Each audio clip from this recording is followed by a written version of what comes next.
Rise of Tralee. Please welcome Ailbhe.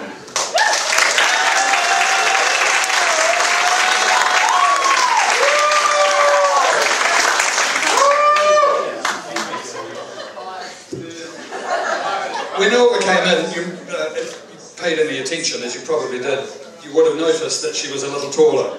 When we did the interviews for the local rows, she was quite a bit taller than I am. I'm pleased to see that tonight she's wearing dancing pumps and we're a little less different in height. Makes me feel a little better, which is apropos of nothing at all, really. So you work in insurance here in Wellington, and just after the local selection evening, we had to leave you alone because you were sitting an exam, weren't you? How did you get on? I'm going to put you on the spot. How did you get on? I passed. You passed? Yeah. I think that's it. So that means what?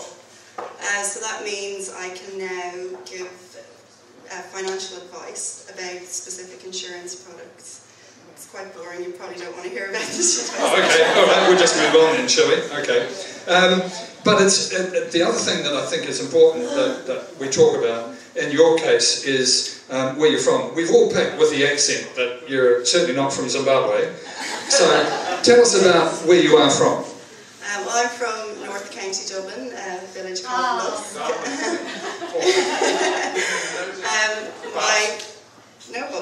Lusk is good. My dad is actually from Tralee, so that was one of the main reasons. The important bit's coming. The most important bit is that my mum is a cabin woman, so it's same place as Brian. Excellent. Why do you think she won? Heavens above. Alright, now you have, the other thing that really struck me at the local selection, and that I've remembered ever since, is you talked about what you did after you had your degree and where you went in particular. Tell us about that. So after I did my degree, I went to Haiti and I volunteered in the school there for, I spent just over 2 months just teaching English to kids there. I then came back to Ireland and did a Masters in International Relations. And for my thesis, for my Masters, I studied the Arab-Israeli conflict. So for that, it involved a lot of academic theory. So didn't really satisfy a lot of questions that I had myself. So I decided I'd go to Israel and Palestine and meet both sides and kind of get a better perspective and a better understanding of what was going on there. And since that did you? Yeah, I definitely did. When you hear the human stories, it gives you a whole different kind of view on how, when you read the academic theory, you don't get a full understanding of how it actually affects people in their day-to-day lives.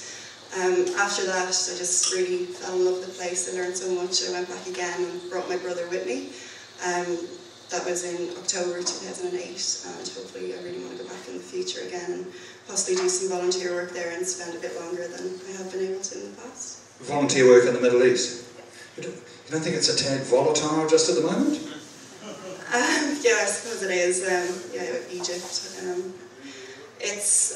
I know a lot of people, my parents especially, were really worried when I went over there. Obviously we hear things on the news all the time about how unsafe it is, but the people I met over there, all they want to do for especially tourists or anyone coming from outside Israel or Palestine is to make sure you're safe, make sure you have a good time, and you can go and tell people to come to their country. And they need tourists, they need any support they can get from outsiders, so yeah. And an interesting perspective, I take it, on for somebody from Ireland about communal conflict between two neighbouring communities. It must have been interesting to look at the same kind of conflict in a completely foreign environment.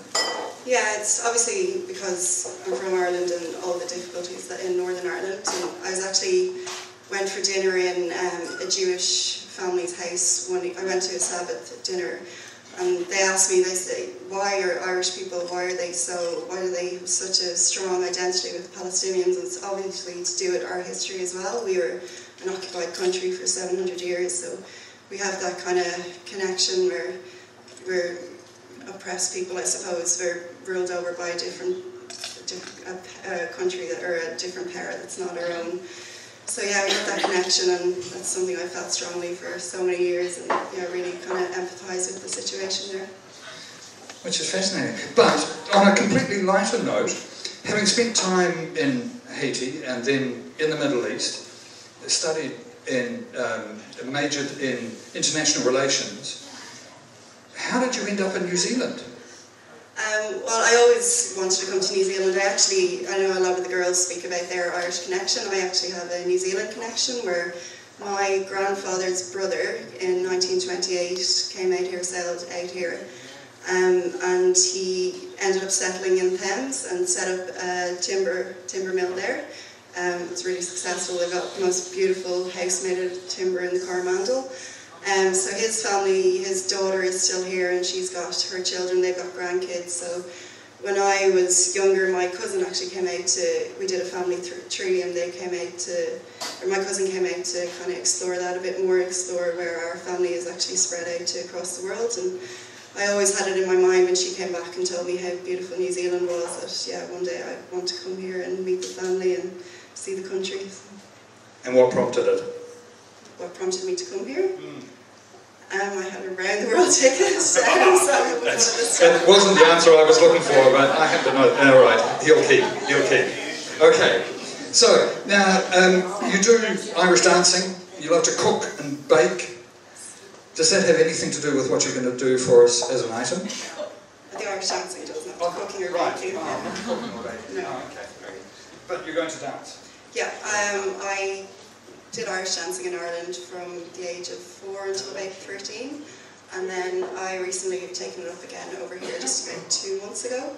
So I haven't danced in front of an audience in about 13 years, so I'm a bit nervous, so if you can clap along, that'll help a lot.